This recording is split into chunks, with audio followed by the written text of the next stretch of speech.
Les employeurs du parc industriel près du boulevard de l'Aéroport à Gatineau réclament une option de transport en commun dans le secteur. Il n'y a absolument rien présentement. Puis, c'est vraiment un enjeu qu'en tant qu'entrepreneur, on vit. C'est impossible pour nous d'évaluer combien de personnes ne postulent pas parce que le transport en commun ne se rend pas. Veux pas, ça incite les personnes qui ont besoin de transport en commun pour venir. Dans le fond, ça les dissuade de venir travailler avec nous. La croissance justifie la demande, selon le conseiller du district. Le parc a grandi au cours des dernières années. La demande est à moins là, puis aujourd'hui est de plus en plus là, avec les entreprises qui se sont construites au fil des années. Pour améliorer l'offre dans le secteur, la Société de transport de l'Outaouais songe à y étendre son service de transport à la demande.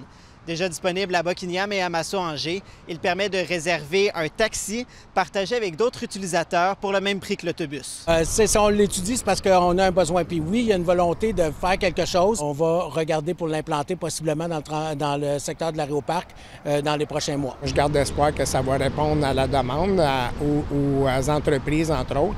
Mais on va voir toute la progression une fois que ça va être mis en place. Une proposition qui est donc bien accueillie par les entrepreneurs. C'est vraiment une nouvelle stratégie qui est adaptée aux besoins spécifiques à l'Outaouais. Avoir accès à un taxi dédié qui puisse se rendre au travail à la porte, c'est ce qu'il y a de plus merveilleux, de plus sécuritaire. Un pas dans la bonne direction, mais l'offre de transport actif aussi mérite d'être améliorée, selon lui.